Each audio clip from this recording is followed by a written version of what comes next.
binjo jabbiwulira bakyagenda ate nze nabagamba nti mwenna nja mala bawerekera nze okuva wano mu Kampala mwenna nja bawerekera buli omukomu abakozi mujje tukole naye gwe atali mukozi nyambo parking kubanga ogenda funa akaseera akazibu nali mubagambye sisobola ku promoting indiscipline ngoli mu NRM muvaawo gende konsonga amanya batu bibiri kati nebi byokwekula kaja birungi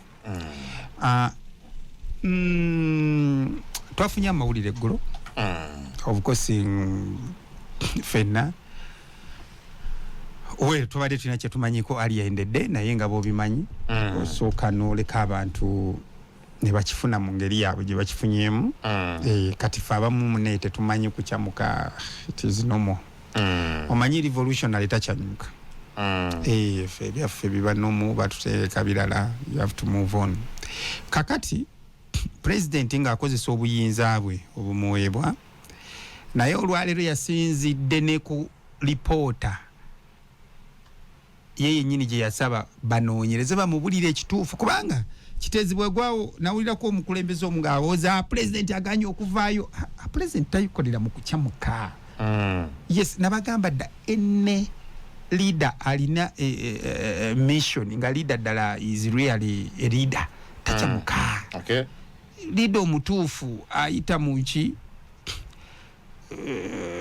waliwo ndooza bannange betwalabako n'ennaku ezo nga n'ekibiina bakimazewo lwakukyamuka president jeno w'ekibiina yalinga olumusi yekiraaka yadduka wano yadduka okwo kukyamuka baneete tujja kukola mu bakulembeze era avutoti bakulembeze banne muganya okukitegeera oba bakitemukopa president Museveni yagamba aigigi atunoonyereze nti ndagira aigigi anoonyereze atubuulire wawayinza okuba ani who slept on the job tumujjukira president yawandika ku social media ku Twitter handle ye agamba it's very sad naye ndagira IGG kola okunoonyereza otubuulire ani atakola mulimu gwe kakati ate wano tulina okwebaliza deputy IGG Ann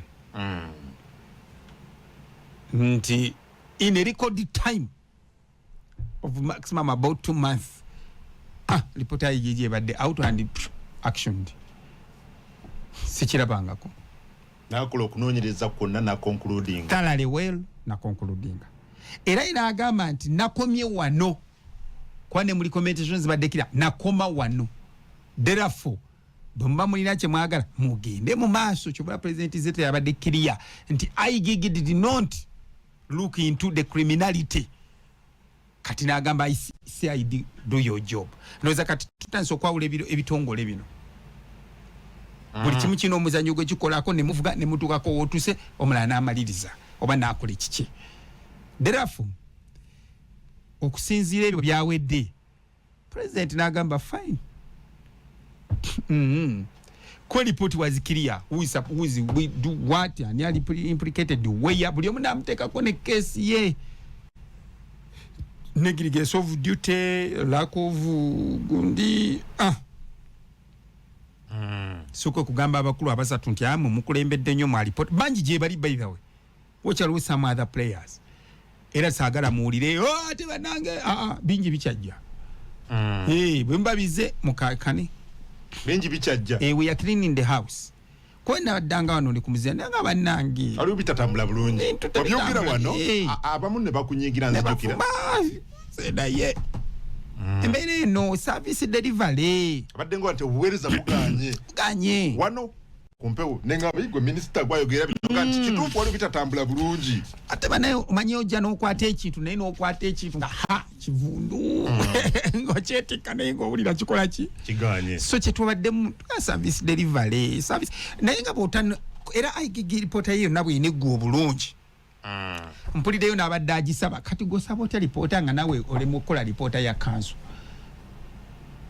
wanje osaba otya reporter ya IGG nga naawe just okuwandika obuwandiisi ka situation report aka week aka month okateke mu council yokakulemye kaganye akalita bakasa ne balwana kati oyagala ate eno gyoyagala ojagala kigwaji sanctioning alike yagisaba gikole ki sanctioning president wanakiza jejiririze omanyi ebintu bibiri open book first of all ali consistent talimba yebyo bya open book so challenge eyo naye ng'ebyo byonna biri rampant on one thing, poor service delivery.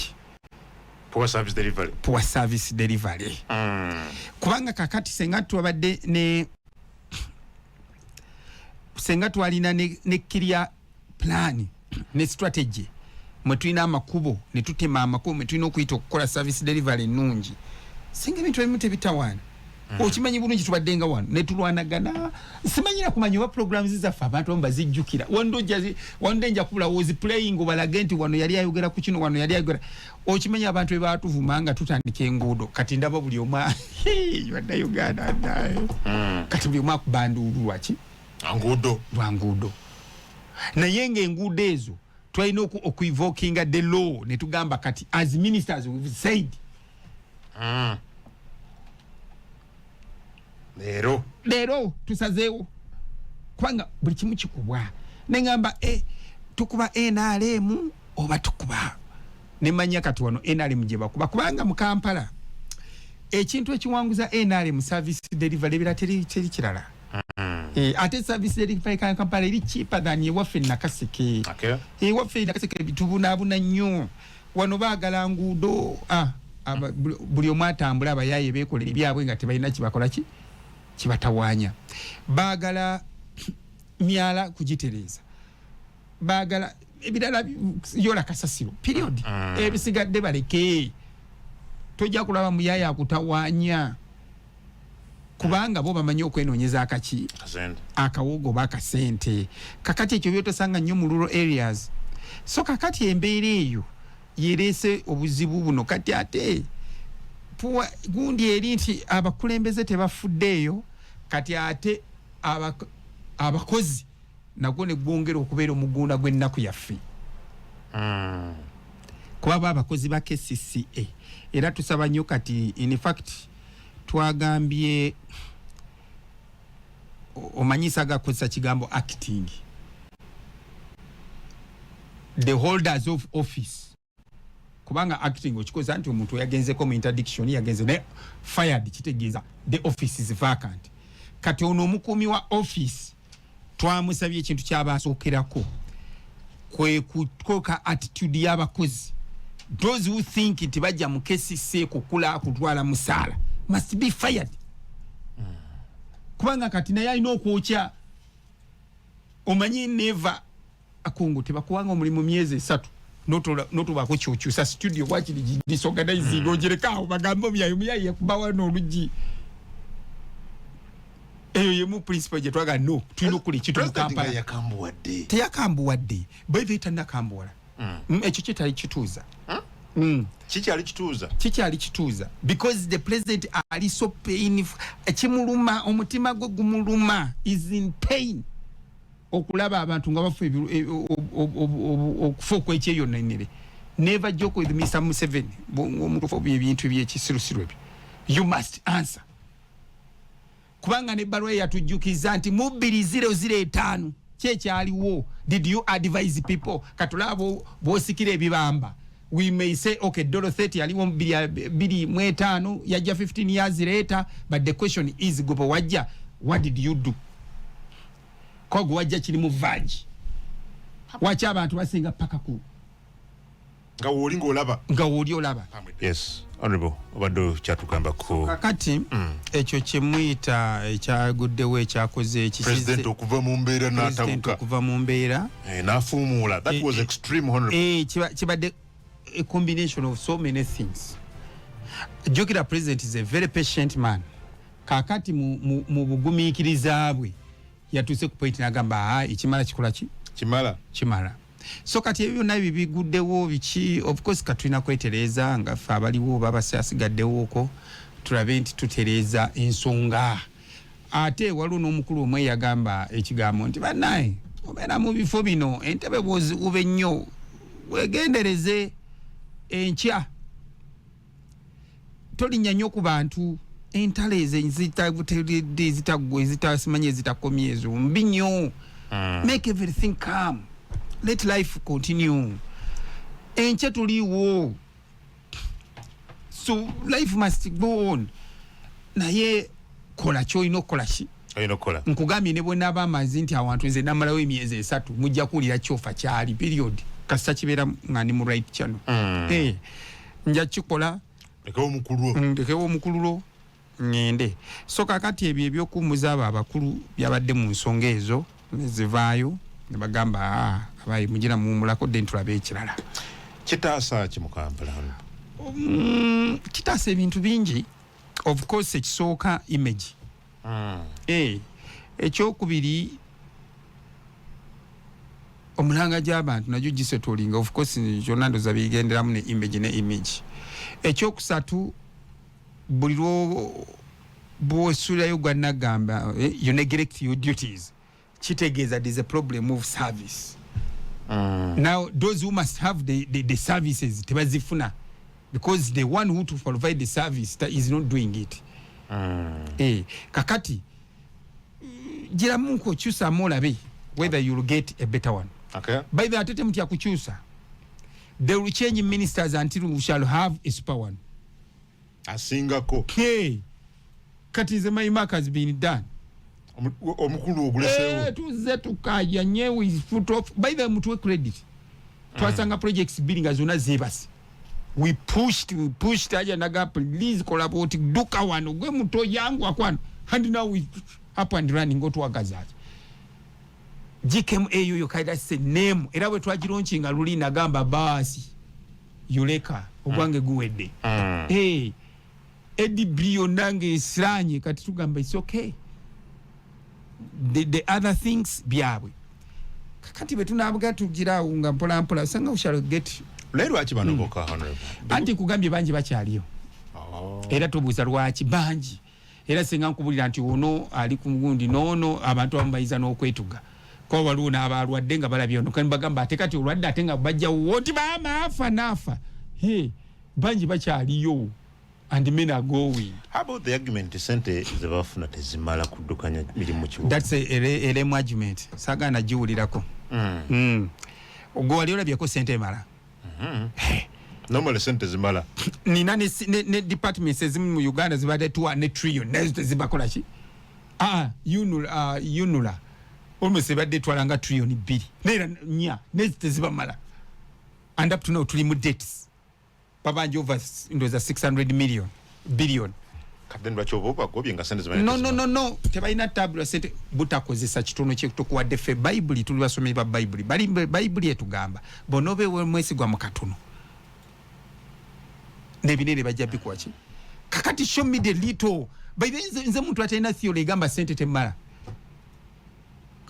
kankusese because of in corruption jobo uliro ino this time round the ministry yange bagisala sente to a tune of 900 million only from 7 billion nagamba my staff please work your salary is guaranteed it is okay minister sina mafuta it is normal nini mbalaga ntisigenda bafu kamilira bambaliriza babakutte tozanyisanga muntu katonda go yatekako favor ye herena bagati mwe ngenze sigenda fukamira ababaka mutu wesente konze mtemuzimpa mulekeyo gasiya bulolo towa nene tambulira konze kale baba maliza bali mushi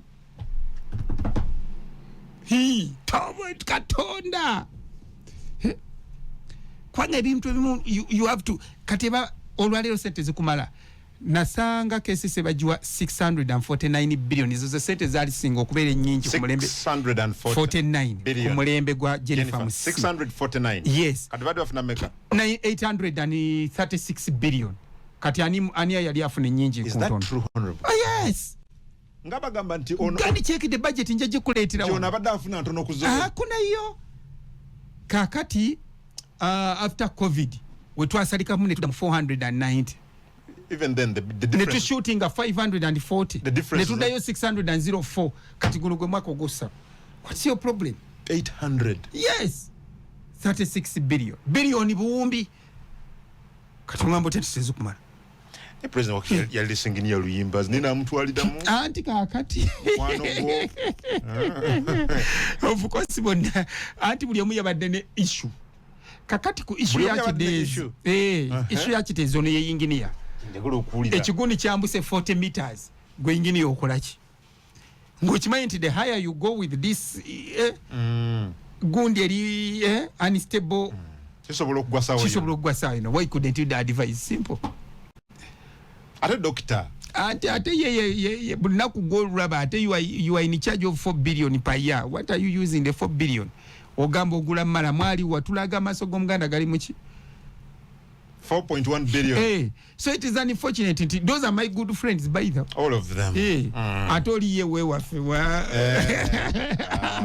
twalitadde mwako webulemezi by the way is regrettable. Kubanga by the way ye we wafe nze MP we to be. By the way tukimanyi luyimbazi avana kaseke kabubu wali kabubu ekigambo kye batadde nga dismissed. Of course, the language byonna bimwe biri mu standing order. You can be dismissed, you can be laid off, you can be simanyi biki interdicted. It's normal. Na it's okay. Ate mu public interest. Kubera wabadde tuwalina dundu okujjako in public interest because there are lots of lives. Kati emizimu giri egy'abantu abafiira ekitenzi olwo giba gifunye justice. Of course, some people may bayinza okwanga baba the victim of circumstances. Na it's okay. Collateral damage sibo bagiyita mu lutalo. President yaga nti mu myezi 3 public service merengera nze mirimu. It's okay. The baba ready the way. Na ife ekyo si kyekikulu singa obukulu kati saawa eno ke kali ke yagambye nti mu identifying abantu fe kukuma office kyekikulu nti saawa eno kuteekawo omuntu akole because remember I'm running a budget. Erino kuba executed emirimu gye omeka mpale waliwo ebintu ebitalina kulinda kati fusa wenu tulina kasasiro talina kulinda whether you like it or not. Obona afudde kungune bofa kati nga igoba de ED enkera motoka ya kasasiro ino tambula zikyatambula. Yes ziwawa nganda bakasasiro corona yo wajudde of course ndawa kasasiro kwa anti those are now the issues. Those are the issues. President enough is enough. Ate nafe by the way oyagalira kyogere njagala okuwulira naffe tuli bako we can't entertain because we've tried but now you know it's no katikati sawa ene ekiriwo omanyi ekiru ekibi ekimu bakijjawo ebirungi kati sawa eno byonna all our trials are going into west senga tetulongosa west tulina okwanguya okutaasa embeera otherwise fenna tugenda. Otherwise mwenda mugenda nenze mbadde nchanga ekirungi sometimes awabeera ekibiina ekirungi saniteke ekomewo mbadde n'abakozi bange abalungi nenga tebasobola kukola.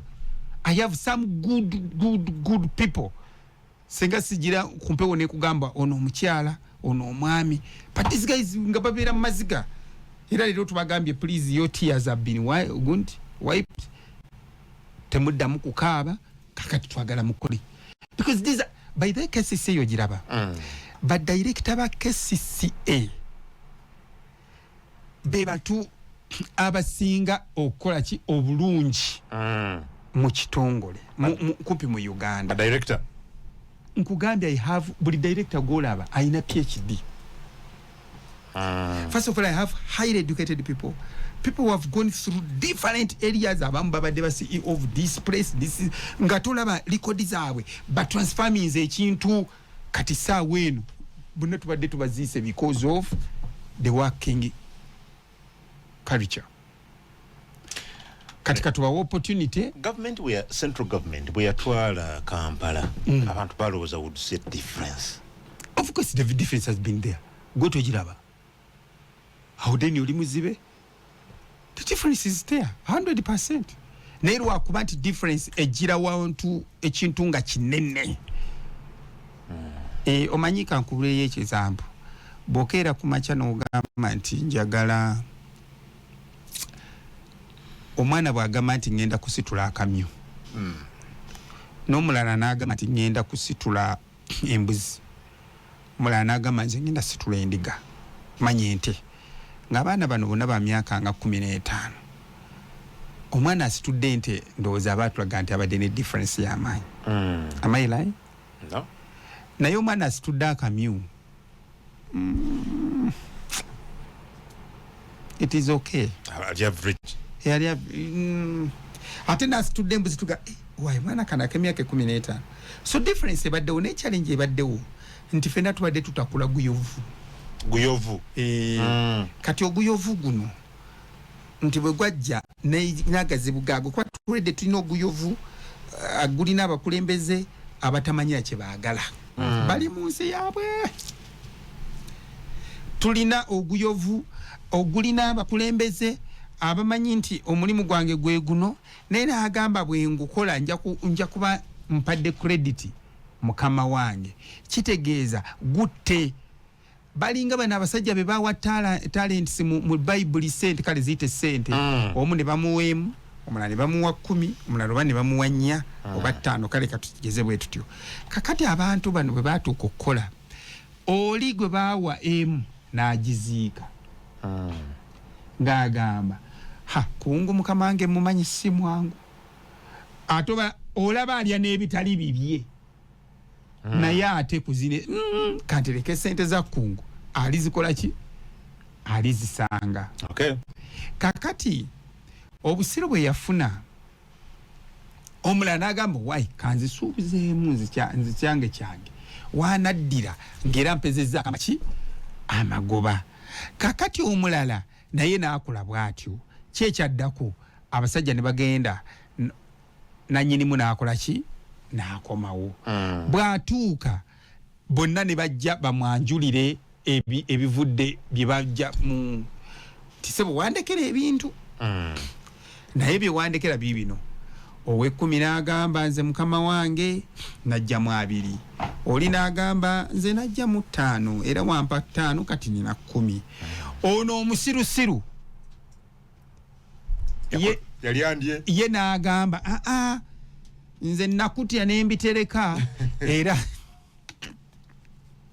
era dinaaliyo yino sente kati nga bwe nakugamba nti nkwadde akakadde kamu gwe n'okatereka paka wendikomawo ne ngenda ku lugendo omulala ne bamuwa akakadde kamu ye omanyi obukadde 4 ye n'ajjamu 8 n'abukozesa n'ajjamu times 2 omulala ne bamuwa 10 n'omusanga na 20. Kati owa2 n'ajja laga mukama wange sente ze wampa olw'okuba walwayo nnyo nazisuubuza naye ne ku magoba genfunye tugagabanye. Okitegeera bulungi shaliyalo era gaagano nfunyemu kati sente zo zikuze zivudemu 2 omulala nti million ze wampa 2 mukama wange nakola nenzijemu million kati 4 oba 8 zizino kati gwenda kwemino ojano ngamba mukama wange nakutyanga oli muzibu era sente zo nazitereka bulungi mu kinya era million yo ki yamugamba gwolinga jaba bakusibe ngajaba kati ye kesisiye eyo na story badde nkunyuza ya kesisi ye press eriwo nti wali abakulembeze nga bo bangajaba be bakuuma milioni dinali y'omusajja ne bagiteeka ne mu kyoto ne bagikweka manya mu siga ne baga wayitereka akantu kano mu kigogo mu kitooke kwekera ddala wali ku kitavu kyaffe kubanga omukulu muzibu nnyo olwaleero omukulu wagamba tugenda kukola bwe tuti gwe road mayor mufo ky'okuzuukuka ku makyokole owoza nga teyakoleza kino leeta report toleeta bakozi tokola bwoti naye gwe okoze ekimyaka 10 oli mu kifo kimu.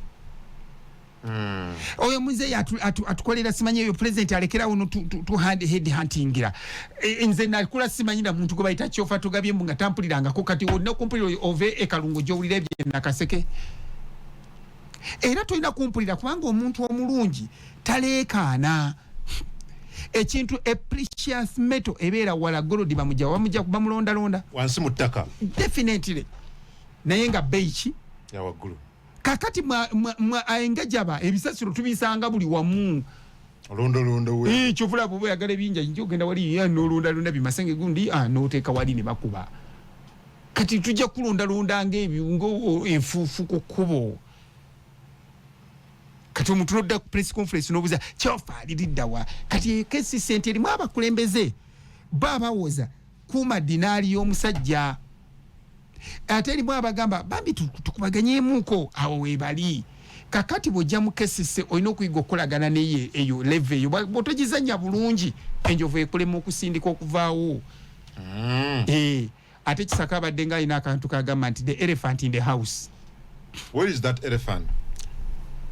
1 or 2 emu eri wali yo yefudde tevaawo endala in fact ate ibadde ye yennyini nga elephant tagambwako banne buli omu ajujubye bajujubye yetuuliddewo kakakuni awo ak'abantu nga 8 abatamusinza abatafukamira olugwe tojja kukola elephant in the house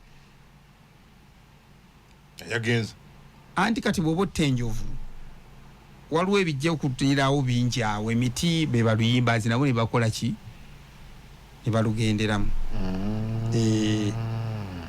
kakadde kakuno tekafa kokka kati ndoza nzizemu ansa yo embere badde tuse ku ekyo mu KCC kakati abakulembeze abo bwe batyo bebazize ekigundu kyaffe emabega kibuga nti buli bye tukola tubikola naye nga tubikola nga birina obuzibu era bannayuganda awo we mutusaasirira abamu tugumya batutangumya mitwe okusobola okusavaivinga era babadde powerful nnyo nti nga bw'oyogerako tebajja kukutawaanya n'amawulire bagagula gatalaga byokoza nze waliwo time bagula amawulire station zonna nga bawulire nti chofa agenda kukyalayo ne bakutiisatiisa host nti kungoyo komuleeta tetuddamu kuwa bulango kujjako wano kujjako wano kuba ffe ne tugamba engezigezi towagasiyawo tugasoyako ne tukola era nze mbebaza kubanze nina time natuuka nimaze omwaka gulinga mulamba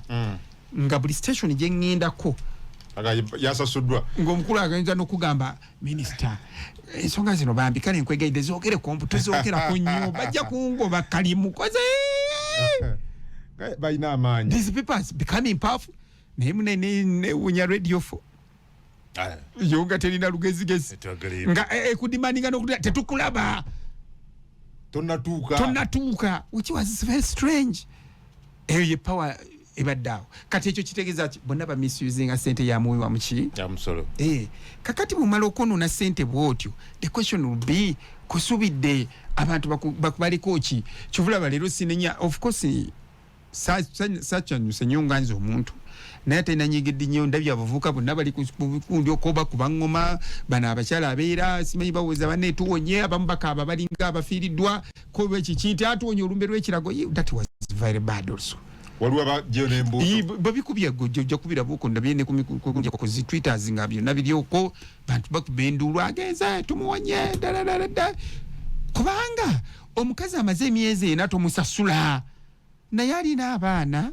alina renti alina obwetaavu mukyala we agenze kuzaala naye ganyumuwa akasente ke ate akatini bwe kati ayo mother ayo human being kyokka eri president awoza bambi bonna bakole bonna bannange making sure abantu maama sente oziteekawa those are now the criminality president zagamba munchekinge bingi ojja biwulira bakyagenda ate ze nabagamba nti mwenna nja mala bawerekera nze okuva wano mu Kampala mwenna nja bawerekera buli omukomu senga tembeera careful kati nsaba abantu baffe bakwala ekintu kimu babeere bakakkamu abakozi mujje tukole naye gwe atali mukozi nyambo parking kubanga ogenda funa akaseera akazibu agenda emyezi gino 3 nkulayirira mujja kulaba ogenda kubanga tusobola kubeera namu executive CEO ng'ate gwolemesa buli kimu gwobeera mu mpala naago olaba gundi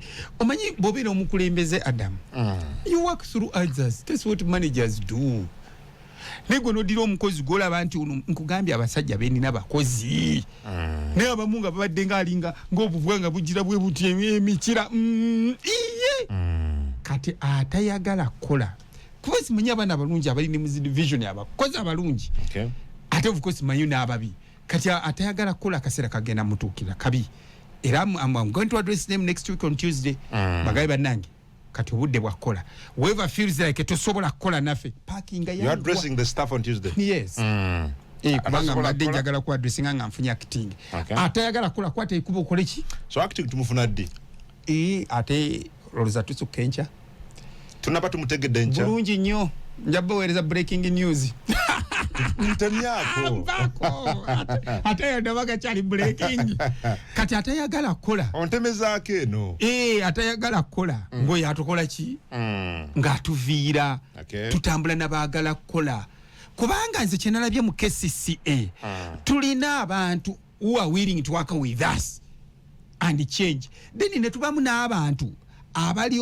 opposition in neguni nature ideologically bawakanyi sina bonka balina intentional konona NRM. Okay. Kakati obudde tugamba okay, leta abantu abanabera with the spirit yaffe no objectives za NRM to pushing service delivery mu Kampala. Kampala is doable mwangu. Olaba amidst akavuyo kano konna tubadde tupushingira nga tutambula. Okay. Kakati njaka tubere n'abantu abawulira nti baagala okukola. Gwatayagala jangoli tayalinge mu public interest. Iwumula tuviire mangu. Lukwago wamuwulidde ekitiibwa. Ani Lord Mayor. Yagenti Museveni yalwana wodda. Yage this was long overdue. Naye ate naye omukubo. I wish you so muze yakoze guni naye natambuliramu. Anti ono bantu bebamulonda. Anti kyekizibu kye tulina nti abantu munyambe. Yagenti ebbanga lyonna bano babadde balimereddwa gamba mufuna 4 something billion mukoze eki. Agamba Museveni yaludde enjega yagwawo ku nga 10 August agenti yalifumudde bano kuolulwe nyinyi obenkeera. Anti yoyo omwactive oyo munnabyabufuzi gwe tuyita populist. Ayatiikirira. Naye munnabyabufuzi omutuufu tokola kintu ate mu hurry. Tochamuka olina okukola ekintu mpolampola otuuse ku kyoyagala. Kubanga nekyoyagala olina okikola nga tekijja kuwa repercussions. Okay. Kati soyo naye atugira atulekamu. Kuba naye emyaka 15 gyabadde Lord Mayor. Noonya liyale. Niza bakulembeze abamu bansobe. Myaka 15 nga nimufunga sola kuleka nti ligase. Mukululo. Pozi mchala amala emyaka emeka? Yali emeka. Ube 5 bena. Esatu nesatu ndogoza. Ne buli muntu kyamujuliza. Ate badde bamujuliza nono ndire wekola kwonga musisi. Sente ntono alatego otubulide nja azibadina nyingi okusinga singa priority kola konga banno, let everyone feels you kabukumyelia yingira da wadde mawulire honorable naye kakati kikuta obudde omukama tumusabe ekyo fine ate president yatugamba nti mukakane mujjukira olutalawo contract nebeera lubi nnyo president nagamba mukakkane naye naddala nsaba abakozi ba KCC bw'owulira nga tosobola kukola kati ng'era kyetugenda maaso tojja kisobola paakinga nkwegayiridde sijja kunenya naye gwanagaana okukola nga mmanyi nti nina abakozi bange ababadde batudde nga bonna babafudde abatalina kagundi sibe ebibyo ogende mbamanyi ate ekyokubiri n'ebintu ebimu bye mukola nabalabudde dda timwewala okukola ensobi nawulidde dda abamu muleese emmotoka ekireggulo mutufulumiza bidokumenti ebyo bintu bya gavumenti olina gy'obitwala era handover report ngenda bidimani nga kwa byonna bye mwatutembi manyi kakati ekyo nakyo kigenda bafuukira ekizibu naye bwe binaakukwata mujjukire muli ate mu kesi za criminality kati kyangu nnyo obateeka mu makomera so temukola nsobi muleete ebintu bye mulina okuleeta temukwata n'office temuziddamu era simi mukyazikozesa ki gwe buli anything you do ever since you are fired omenya tteeka ate lijja kukozesebwa against you mumalize nga mugenze Smeko Anti-Corruption Court simanyi bikikoma so tsagala temwali bunyebunye nagenda mu gundi ebizibu mulina ebibamala behave nanyini kakumubwaka kugamba kampe kakuweyo that's why today mbadde happy nyune engineer Luyimbas nti abanaize ndeze kakomo ka mugagga era ndi happy kinkoze nkikoze I have registered my name ebisigadde am ready to face consequences nebo munaddawo simimu kukutate mu babino mwegendereze nawulidde simanyi idio ina ne signatures simanyi abantu bo signingira ate contracts owewe emirimu ngani nga bamumaze okugamba you are out of good you a lawyer bine emintu bitono nnyo okulaba why don't you logic guno obuntu obutonotono simple logic nawe nekulema okukozeza use your head and your brain bine emintu bijja kutwala awabi nkulabuddeko nga senior sister wange nebo n'ogenda mu maaso n'ebintu ebimu gwe mumanyi so ebyo ebintu byemwakoze mbiwulidde mwafulumiza ebipapula simanyi mufulumiza ebiki ebiwandiko obitwalawa biwandiko bya government wajja naki byofulumya fayiro wajja nazo fayiro za government bazirekaawo uyinza okulowooza olina gwobonereza gwe weebonereza tujja kukwata tukunoneyo newo so waligenze n'otunulira n'obeera n'abazzukulu bo bulungi n'olinda deployment eziddako oba n'olinda kutukirira yourself naye toyingira bizibu ebyo mbibalabudde then nammwe abakozi mpulira ate simanyi mwatandise simanyi ate mugaba ssente mbusimi babawe oziwani tebabalimba mbu baminisita banoonya ssente batulonde esimetu actinge ebyo byawedde dda kakati tebabaddamu balimba mpulira yawo babisaati awo waliwo abo bakigattogatta abatambulira awo mpolampola babayi omanyi Kampala erina abagezi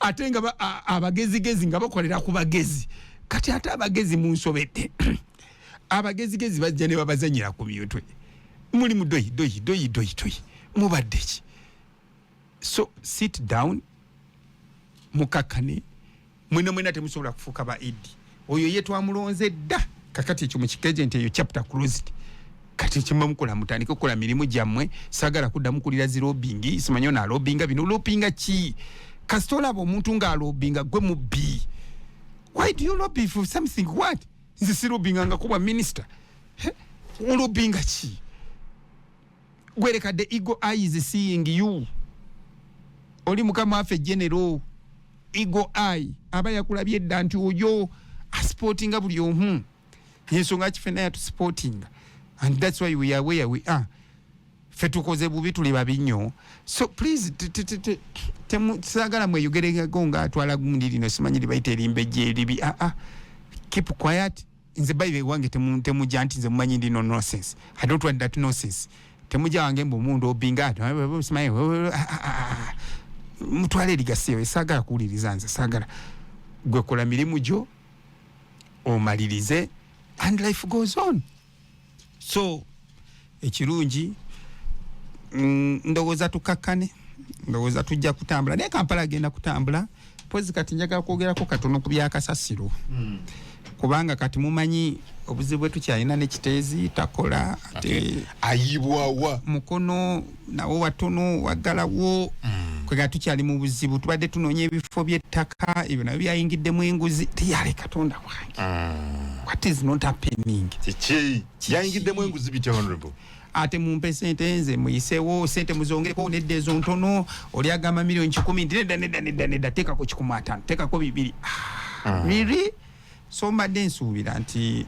twalikakkanye tufune ebintu ebitatenda tusuula mu buzibu kubanga twetaaga ettaka lino by close of business this week tusobole okugira nga tuteekawo kasasiro naye ekirungi twatandise ofuna abantu abatuufu kati twabadde eggana ne tulaba kampani ennungi nze gye ndowooza nti kati ye ideal company muve mu bino ebirooto by'amasannyalaze omanyi ne bantu baffe bazibu eriyeta ideal company eyo kampani eyo nja patwalayo ne kampani yegamba mukole ebijimusa mukole recyclables mukomaawo kubanga ebintu bingi ebisobola okuva mu west naye bwe munadda mu kweteeka mu masannyalaze gali so expensive ekitono nnyo weetaaga kuinvestinga almost $150 to $200 million ate return to investment eyo almost teriiwo for now kati kampani egezaako okujja kugamba nti kumpi unit ebegenze ku 42 cents eri egamba gavumenti ate ereete sente kumpi ereeta times 2 kwega the cost of investment capex yayo eri very very high kakati fene tulowooza saawa eno si kye twagala santu certificate twagala ki nti garbage ono omuntu asobola omureducinga n'amukolamu something else to setting up material recovery facilities then to setting up areas eziri oba za composites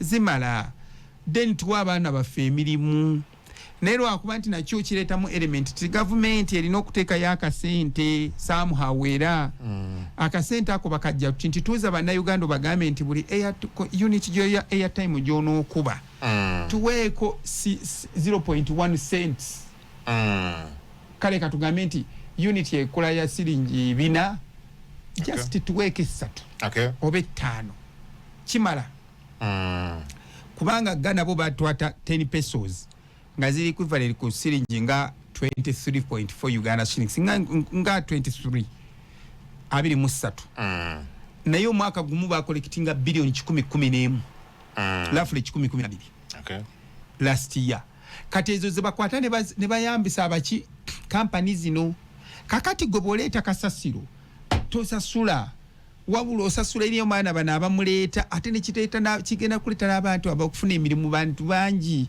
Ghana bali kumpi emitwalo nkaaga all over the country abakola ku kasasiro n'ekibuga kyokka Accra kirimu abantu emitwalo nga 2 bavubuka basomba bakawenja kakati eno company bwe biyingira tebasasula lwansonga gavumenti eteeka mwaka ki akasente so ne bakola kati scientific naye before nga tetunatuka ekyo kiraze mu myezi 8 okuva kati oba 6 kale paka mwaka ogujja mwezi gw'omukaaga kati wakati wa leero ne bangi eryo twetaaga ate ekifo tuba tugira tugumuliza kasasiro bano gona atandikira nako okitegedde bulungi yes so nebana abali bakayana dundu kasasiro asobola okukolayo okay olw'ensonga facility ate ogirabako ekyuma kijjanga kiyingira mulinga kirya okay katosona nakulira wadde kasu yes so nero wakuba katulina okufuna ekifo wetuwumuliza kasasiro bwe tumala omuwumuza wane ekyuma ekigira ne tukizimba ne tukola ki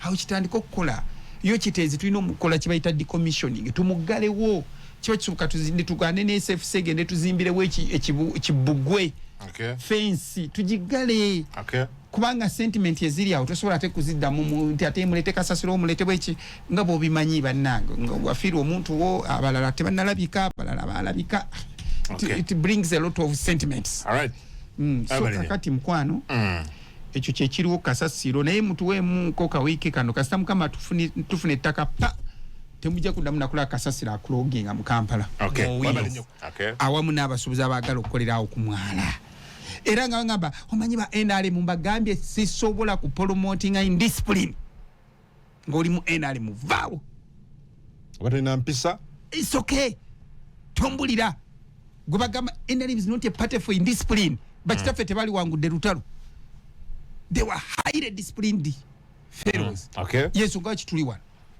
kakati goli kumusayi gwa bakitafe goyonona please get out temutononera na kibina so buli alowooza nti kyofa wesimbyewo bitise tebalala bagalo ogere biwo mu byerere kati ekirala kati ngene ene gundi eno seddume waliwo embuzi eyabakajjita nerujja ku nkola kati ulubumadi nebyakwera tabimanyi bamuwaddeyo omutwalo genda oyogere bwoti kasiya bulolo tuli mukulu mu abantu awo wanyini e Kosovo mubuzo oluguudo olugende Kosovo lufaanana lutya twakaluteeka ku plugin okuvene ekasubiri usale wali pake ne wanna mutebi then tulete na luli odigundi kakati awo twagala nalo tulumalirize mufa kyo kwogera kwebyo alati meya kasawuliraga omuntu atandika okujoboza ne road meya ngomanyo yo mufu oli road meya na dibanga tebamwogera nako mu bantu nebo mwogera mu bantu oyinza n'okuddusa abaana bakaaba kyovula naye yennyini akimanyi nti ebintu bimulemye azungira katonga nadibanga tekivuma ate kivuma adibanze buli kimu akayonona amazzi adibanze buli kimu buli gye yayita simanyani aba UID abo n'abadibanga najja mu DP n'agiyuza najja kati nalumba n'ekibiina ky'abandi ekyFDC nakyakiyuziza oyo naye mbulira oyo nze Adam Kulu wamate mumali ako birebe mujje ffenna tusinkane kapeeka tulabe eggwanga lyaffe gye luvudde era nga mu mutuufu ate lugize bulungi mu kaseera akalungi nga tuva okujaguza emyaka 8 egya revolutionary leader waffe omukama abankume akume nze Adam Kungu